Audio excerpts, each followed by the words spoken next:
Declaration చేసిర్రు ఆ declaration ప్రకారం 42% రిజర్వేషన్ లోకల్ బాడీస్లో వచ్చేటువంటి అవకాశం ఉంది అధ్యక్ష. కాబట్టి దయచేసి మీరు ఆ దిశగా ఆలోచించాలి. ఎందుకంటే మేము సర్వే చేసినాం, మేము ఇక్కడ తీర్మానం చేసినాం, ఢిల్లీకి పంపించినాం అంటే అది సరిపోదు అధ్యక్ష. ఈ సమాజం కూడా యాక్సెప్ట్ చేసే పరిస్థితిలో లేదు. దయచేసి తప్పకుండా ఆ ఫలాలు వాళ్ళకు అందాలంటే మీరు తప్పకుండా చట్టబద్ధత చేయవలసినటువంటి అవసరం ఉన్నదని నేను ఈ సందర్భంగా తెలియజేస్తూ ఉన్నాను అధ్యక్ష. అదేవిధంగా సర్వే విషయంలో కులగణన అంటే సింపుల్గా మన కులానికి సంబంధించి మన రెసిడెన్షియల్ అడ్రస్ కానివ్వండి, సేమ్ టైం నేను ఉద్యోగం చేస్తున్నావా వ్యాపారం చేస్తున్నావా ఆ అంశాలు సరిపోతాయి. ఇందులో 56 అంశాలు పొందుపరచడం మూలాన కొంత ఇబ్బంది ఉంది. కావాలంటే మీరు పబ్లిక్ డొమైన్లో పెట్టండి, తప్పకుండా ఆ వివరాలు సేకరించవలసినటువంటి అవసరం ఉంది. రేపు భవిష్యత్తులో మీరు 9.69 వరకు చేసి 96.9 మీరు చేసిండ్రు అంటున్న అధ్యక్ష. రేపు ఈ 3.1% కూడా చేయలేదంటే ఇది మనకు రేపు కోర్టులో కానివ్వండి. రెండోది భవిష్యత్తులో ఏదైతే పార్లమెంటు సీట్ల సంఖ్య పెరిగినప్పుడు మరి అదేవిధంగా అసెంబ్లీ సీట్ల సంఖ్య పెరిగినప్పుడు కూడా చాలా తేడాలు వచ్చేటువంటి అవకాశం ఉన్నది.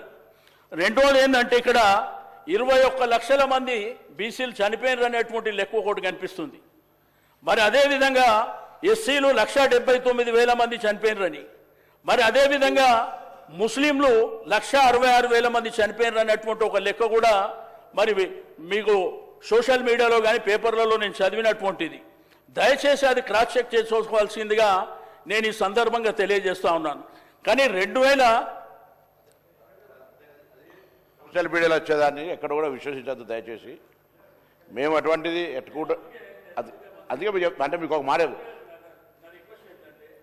తర్వాత అందుకే విమర్శ చేస్తలేదు. నేను విమర్శ చేయాలంటే లేదా పర్లేదు. నేను చెప్పేది ఏంటంటే నేను దయచేసి విమర్శ చేయదలుచుకోలేదు. నేను ఫ్యాక్ట్స్ ఏమైనా ఇప్పుడు ఏదో సోషల్ మీడియా పేపర్లో వచ్చినటువంటి అంశాలని వచ్చినాయని చెప్తున్నా.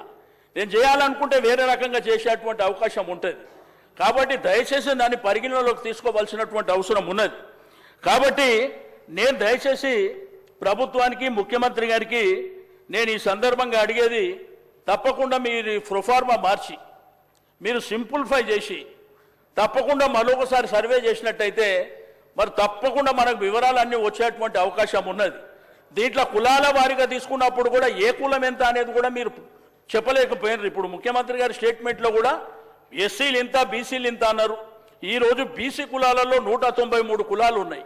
కాబట్టి 193 కులాలలో కూడా మరి ఏ కమ్యూనిటీ ఏమేమి ఎంతమంది ఉన్నారు అనేది కూడా మనకు సంఖ్యాపరంగా రేపు మనకు అన్ని విధాలుగా ఉపయోగపడుతుంది. కాబట్టి దయచేసి ఆ విధంగా చేయవలసినటువంటి అవసరం ఉంది.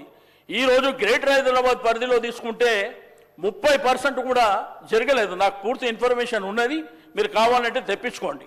ఎందుకంటే చాలా ప్రాంతాలకు వెళ్ళలేదు. వెళ్ళిన ప్రాంతాల్లో కూడా ఈ ప్రొఫార్మా చూసిన తర్వాత మాకు అక్కర్లేదు, మేము ఈ వివరాలు ఇవ్వలేము అని చెప్పేసి మరి వెళ్ళిపోయినటువంటి సందర్భం.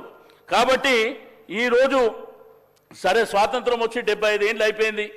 ఇప్పటికైనా కానీ 100% ఉన్నటువంటి సమాజాన్ని ఈరోజు పరిపాలించినటువంటి పాలకులు ఆ రోజుల్లో నుంచి ఈ రోజుల వరకు ఏమి జరిగిందో సమాజం అంతా చూస్తున్నటువంటిది. కాబట్టి దయచేసి నాకు ఈ సందర్భంగా మీకు రిక్వెస్ట్ చేసేది ఒకటే, తప్పకుండా మీరు రీసర్వే చేయవలసినటువంటి అవసరం ఉంది.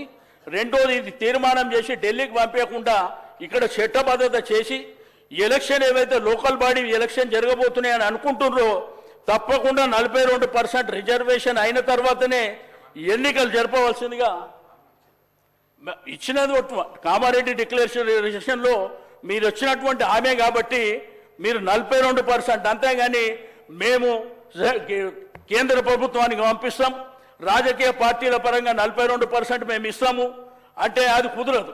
చట్టబద్ధత ఉంటేనే డెఫినెట్గా మా హక్కులు మాకు వచ్చేటువంటి అవకాశం ఉన్నది. కాబట్టి తప్పకుండా ఇది చేస్తారని చెప్పి నేను ఈ సందర్భంగా కోరుతూ నాకు ఇచ్చినటువంటి అవకాశానికి ధన్యవాదాలు తెలియజేస్తున్నా అధ్యక్ష. గౌరవ సభ్యులు పాయల్ శంకర్ గారు. అధ్యక్ష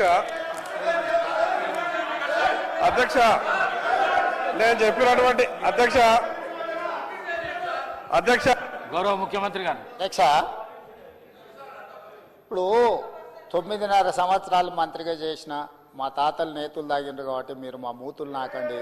ఇట్లాంటి అర్థం పర్థం లేని చర్చలతోని ప్రయోజనాలు లేదు అధ్యక్ష. ఇప్పుడు ఈ డాక్యుమెంట్ ఏదైతే ఉందో ఇది అఫీషియల్ వెబ్సైట్లో లేదు అధ్యక్ష. తెలంగాణకున్నది టీజీ ఆన్లైన్ వెబ్సైట్ అధ్యక్ష. ఇందులో ఎస్కేఎస్ రిపోర్ట్ లేదు. ఎస్కేఎస్కు ఎన్ఐసి ఐటీ పార్ట్నర్ అధ్యక్ష. ఎన్ఐసి వెబ్సైట్లో కూడా ఈ డేటా డాక్యుమెంట్ లేదు. ఈ డాక్యుమెంట్ ఎక్కడ ఉంది అధ్యక్ష? ఎంసీఆర్ హెచ్ఆర్డి వెబ్సైట్లో ఉంది. మరి చెన్నారెడ్డి హ్యూమన్ రిసోర్స్ దాంట్లో ఇందులో ఉంది. ఈ వివరాలు ఎవరు తయారు చేసిండ్రు, ఎవరు అందులో పెట్టిండ్రు, ఎవరు ఓనర్షిప్ క్లెయిమ్ చేయలేదు అధ్యక్ష. Point number 1. పాయింట్ నెంబర్ 2 అధ్యక్ష, ఈరోజు అధ్యక్ష ఆ రోజు 12 గంటలలో మేము చేసినాం అన్నారు కదా, ఆ రోజు ఎవరెవరిని ఎంగేజ్ చేసిండ్రో అడుగు అధ్యక్ష. దారిన పోయే దానే నుంచి ఎవడు వస్తుండో, ఎవడు పోతుండో, ఎవరికి ఏ బాధ్యత ఉందో, ఎవరు చేసిండో వాళ్ళ వివరాలు వీళ్ళ దగ్గర ఉన్నాయి అధ్యక్ష. ఇండ్లలోకి వచ్చి అడిగినోడు ఉదయం 7 గంటల నుంచి సాయంత్రం 7 గంటల వరకు 12 గంటల్లో ఇన్ని కోట్ల మందిని మేము చేసినామని వాళ్ళు చేస్తున్నామని చెప్పడానికి నటించి చేసిరు. ఇవాళ మేము పకడ్బందీగా చేస్తే ప్రధాన ప్రతిపక్ష నాయకుడుగా ఆయన 9.5 సంవత్సరాలు మంత్రిగా చేసిన ఈయన ప్రభుత్వం మీద నమ్మకం లేదంటే ఇదే ప్రభుత్వం ఈ సభను ఏర్పాటు చేసింది, ఇదే ప్రభుత్వం ఈ సభలో డాక్యుమెంట్ పెట్టింది. ఎందుకు చర్చలో పాల్గొంటుంది అధ్యక్ష? అసలు అర్హత ఉందా?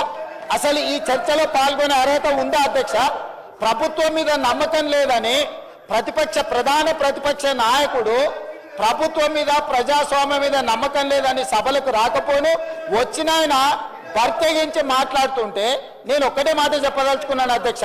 దయచేసి తమరికి విజ్ఞప్తి చేస్తున్నా, ఈ సర్వేలో పాల్గొన్న వాళ్ళను మీరు శిక్షించాలి. ఆ శిక్ష మొట్టమొదట ఈ సర్వేలో పాల్గొన్న వాళ్ళకు మీరు మైక్ ఇవ్వద్దు అధ్యక్ష. సర్వేలో పాల్గొంటేనే మైక్ ఇవ్వండి దయచేసి. ఎవరైతే ఈ సర్వేలో పాల్గొనలేదో, ఈ సభలో మాట్లాడే అర్హత లేదు, వాళ్ళకు దయచేసి తమరు మైక్ ఇవ్వద్దని అందరు సభ్యుల తరఫున నేను మీకు విజ్ఞప్తి చేస్తున్నా అధ్యక్ష.